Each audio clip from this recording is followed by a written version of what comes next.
Coronel. Oh. Bueno, en realidad no yo, pero sí Beatriz Busaniche. ¿Cómo estás? Hola, ¿qué tal? ¿Cómo andás? Bueno, esta posibilidad de ser fantasma digital, de que un día no haya nada de mí para quien busque, ¿existe o es una utopía? Está más cerca de ser una utopía que una realidad. Es mala noticia. bastante difícil. Depende. Todo depende. No hay una respuesta sí, totalmente Blanco, sí, negro. totalmente no. Uno lo que tiene que aprender, y de ahora en más, y bueno, me subo un poco a lo que estaban conversando antes de lo que hacen los chicos con los celulares y las tablets y demás.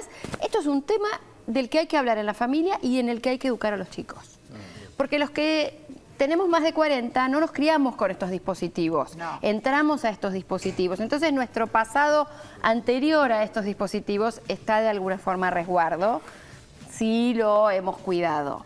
Pero los chicos hoy día lo que están es todo el tiempo metiendo datos. Volcando Entonces, información. mientras más datos uno haya volcado, más difícil es revertirlos. ¿Por qué? Porque uno pierde el control sobre dónde han ido a parar esos datos. Cuando hablamos de datos, Sí. y a esa edad temprana, ¿de qué estás hablando? Estoy hablando de básico, nombre, apellido, imagen.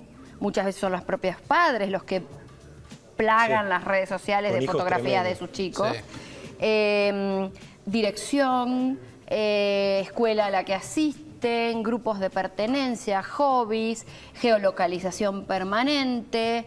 Hay un montón de datos que los propios chicos pueden estar dando, Poniendo. aun cuando los adultos seamos cuidadosos, los chicos muchas veces son más negligentes o no tienen la información apropiada y tienen levantada permanentemente la geolocalización del teléfono, llenan datos ante cualquier tentación de tipo, si das clic acá o llenas esto, te podés ganar Sí, algo. lo que sea. Estamos todo el tiempo en una situación de incentivo a que dejemos datos. Y eso es algo que, si uno quiere volverse más invisible, tiene que tomarse la tarea y es un ejercicio de minuto a minuto. Por eso digo que es bastante difícil y es algo que uno tiene que tomar una decisión consciente, hacer un panorama de dónde están los propios datos, quién está chupando datos de forma permanente. Ejemplo, la ciudad de Buenos Aires en el subte, cuando uno conecta la Wi-Fi, te pide un montón de datos. Las vías de, por ejemplo, las búsquedas de Google, para ir picando un poco de los datos que toma el Estado, los datos que toma el privado, los datos de, bueno, tu línea telefónica, si tenés la línea nominada, o tenés una línea con una tarjeta que no está nominada. Por ejemplo, ahí empezamos.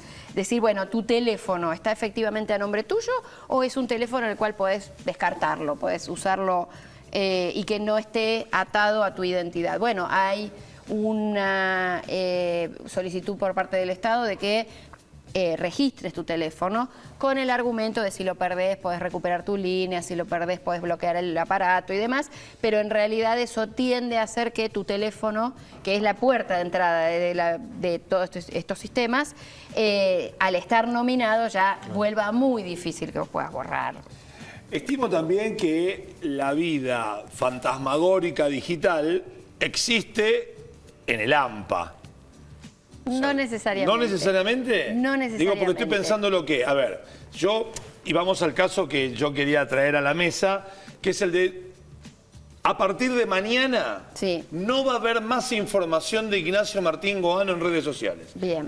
No va a haber más información digital de Ignacio Martín Goano. Sí, Para hasta que hoy. te interrumpa. Que no haya más en redes sociales no quiere decir que no haya más. Por eso. Se puede. Digo, lo que- hasta hoy Sí. vas a encontrar. Sí. Nacho Goano tuiteó esto, Sí. Nacho Goano se compró 100 gramos de salame en tal lado, ¿verdad? El 5 de noviembre no pasa nada, el 6, el 7, el 8, el 9, 2020, 2021, 2022, ¿verdad? 2024, Nacho Goano desapareció digitalmente. Se hizo un fantasma digital, ¿no? Desapareció. Sí. Sí. Podés, si tomás recaudos para eso, sí. Claro, digo, porque Eso imagino, tengo que implica- pagar en efectivo. Tenés que empezar a pagar en efectivo, perdón. tenés varias cosas. No tengo que ponerte yo en mi... Es, o sea, ni los ahí es demás. donde iba. Claro. El tema de la privacidad no es un tema que podamos manejar individualmente. Es un tema colectivo. Porque si yo salgo de acá y digo, estuve con Nacho Guara, me saco la selfie y la publico, vos vas a aparecer. Entonces, hasta hoy, mañana. Hasta hoy. yo mañana te publico. Bueno, está bien. Pero mañana viene alguien y cholulea y dice, ay, quiero. O se sube a YouTube esta filmación, Sí. por ejemplo, esto. Cuando vos sos una persona pública es bastante más No, difícil. claro. Yo sigo rebatiendo, me sigo poniendo para lograr el ejemplo. pero yo agarro y está bien, ponemos en YouTube. El 8 de noviembre aparece en YouTube. Sí. Pero es lo último que tuviste. ¿Y esto cuándo fue? Fue el 4 de noviembre. Claro. Entonces ya no tengo información de Nacho. Lo que estoy teniendo es algo que hizo antes del 4. Sí, es muy difícil manejarlo individualmente. Es muy difícil para una persona pública. Yo quiero reforzar una idea y es que desear mantener la vida privada no es necesariamente del AMPA. En absoluto. En absoluto. Uno no tiene que tener algo que ocultar para pretender que no lo vigilen. Uno puede querer tener... está claro. Pero no, eso digo, está claro. es muy importante Pero hablo esta también porque tarjetas de disquisición. crédito, porque para pagar en efectivo tampoco debiera tener un recibo de sueldo, tampoco debiera estar bancarizado. Por eso voy al AMPA. Pero a lo que voy es a que muchas veces quienes pujamos porque el Estado nos proteja, porque acá hay otra cuestión. La privacidad no es individual, es colectiva. Y las soluciones a los problemas de la privacidad que tenemos y que tenemos con una situación de cada vez mayor gravedad, donde es cada vez más difícil arreglar este problema, requieren un rol activo por parte de la política. Tiene que haber políticas públicas que acompañen esta decisión de que los ciudadanos podamos cuidar algo que es un derecho que está en la Constitución del 53, que está en los tratados de derechos humanos, que está en todo el marco legal que nos protege, que es el derecho a la vida privada, que es un derecho clave en las sociedades liberales, por ejemplo. Es un derecho individual, pero que solo lo podemos cuidar colectivamente. Y lo podemos cuidar colectivamente en acuerdos con nuestros pares. No pongas mi foto en Facebook. No, si yo dije algo, puedes decir lo que dije, pero no quién lo dijo, por ejemplo, que es muchas veces reglas de reuniones de trabajo. Se dice, bueno, se puede comentar hacia afuera qué se dijo, más no quién lo dijo. La fuente. Y ese tipo de cosas que hacen el cuidado del derecho individual a la privacidad, pero que solo puede ser cuidado colectivamente y con política pública. Sí, recuerdo que en un documental que estaba muy en boga, que se llama Nada es privado, que cuenta el caso Cambridge Analytica, y que parte justamente de alguien que pide que sus datos sean borrados, toda la secuencia judicial de Mark Zuckerberg, el dueño de Facebook, donde él tiene que dar explicaciones por haber vendido todos los datos que Facebook vive recogiendo de cada uno de nosotros. Si nos gusta el helado, si nos gusta tal partido político, qué pensamos de la inseguridad, y todo eso que se vende también a la política para sacar un provecho. Y cómo, en definitiva, la sensación que queda de ese documental es que pese a todo ese proceso judicial, es inmanejable la situación. Es inmanejable porque además, yo no creo que sea tan inmanejable. Bueno, es creo difícil que de manejar, es muy quizás, difícil, claro. es muy difícil. Pero digo, hay algunas estrategias que se pueden tomar. Tener una buena ley de protección de datos personales es fundamental. Argentina ha sido pionera en América Latina. Argentina tiene una ley de protección de datos desde el año 2000, que tiene un problema serio. Es que la ley en su origen planteaba una autoridad de aplicación autárquica que pudiera poner controles al sector privado y al Estado, pero esa parte fue derogada por el entonces presidente de la Rúa y reemplazada a la autoridad de aplicación. Y desde entonces Argentina tiene una autoridad de aplicación subsumida al paraguas del Poder Ejecutivo que hace muy poco en relación al sector privado y hace nada en relación al sector público. Porque acá hay una doble vía. El sector público es un gran chupador de datos. Les cuento algo que fue trending topic en Twitter el viernes, que es sacar el DNI del censo. Por ejemplo, por primera vez, en la planificación del censo que se va a hacer el 28 de octubre del 2020, como cada 10 años, se hizo hace 10 años, en 2010, el 27 de octubre, se va a incorporar el DNI al censo. Y eso es una barbaridad absoluta porque se pregunta, por ejemplo, no solo todo lo que tiene que ver con nuestra vida doméstica, cuántos baños tenemos, de qué está hecho nuestro piso, con quiénes residimos, un montón de cuestiones. Anónimo, ¿no? Eso siempre fue anónimo, eso debe ser anónimo, Claro. porque es información poblacional. no es una base de datos de la población, es información estadística.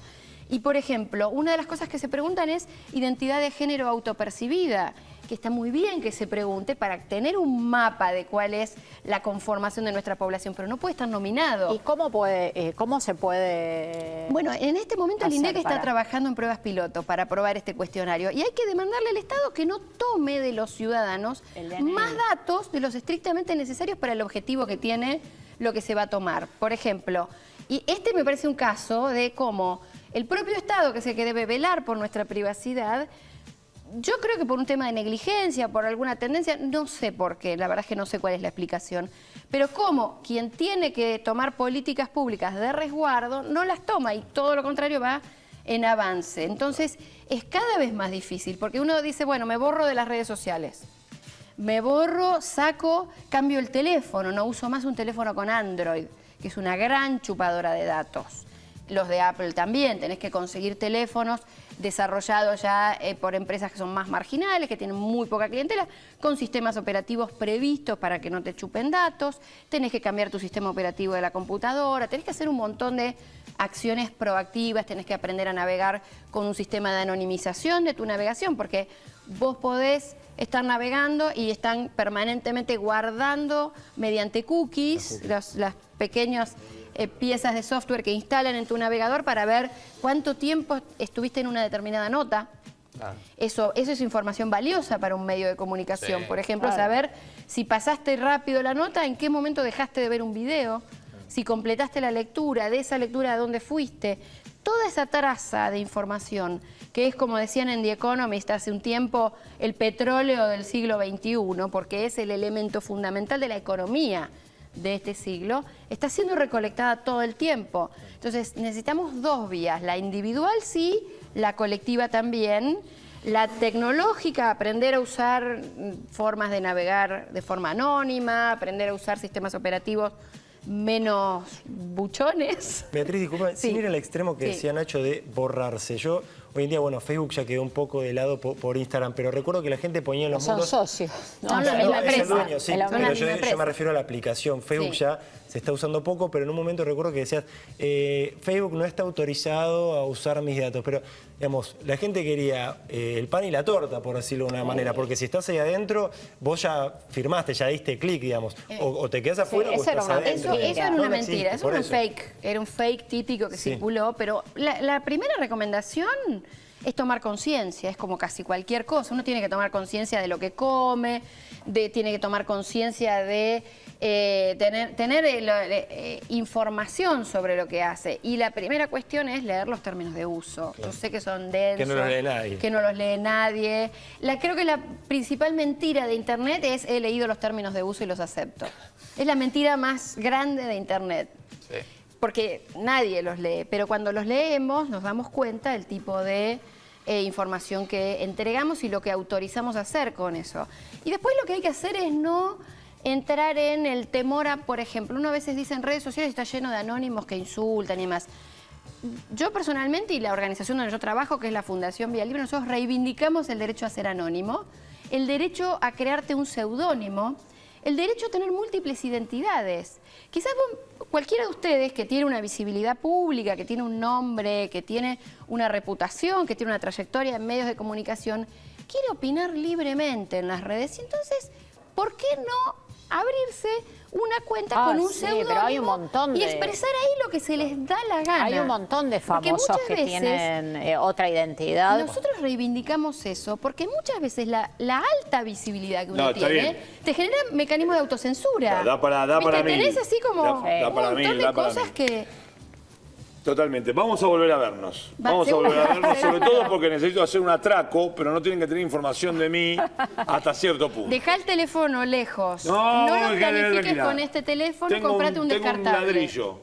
Sí, Un eso es lo ladrillo mejor. de Consigan aquello, pero de- descartables. No, pero seriamente, por ejemplo, a periodistas que trabajan con fuentes a las que tienen que cuidar mucho, la recomendación es, si van a hablar con una fuente que puede estar en riesgo de vida o que puede estar en riesgo de perder su empleo y demás, usen tecnologías descartables, usen líneas telefónicas diversas, o sea, porque la verdad es que muchas veces, y sobre todo la tarea de periodistas, que muchas veces maneja información sensible, sobre todo de casos de corrupción o de casos vinculados con delitos complejos y demás, cuidar la fuente es fundamental. Y uno puede decir, un periodista puede decir, bueno, yo me hago el valiente porque soy periodista, decidí tener este rol, qué sé yo, pero uno no puede empeñar en esa valentía la integridad de una fuente.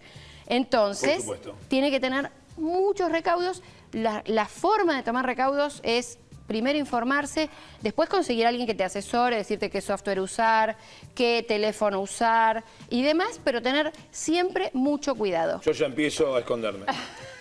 Gracias, Beatriz. Muchas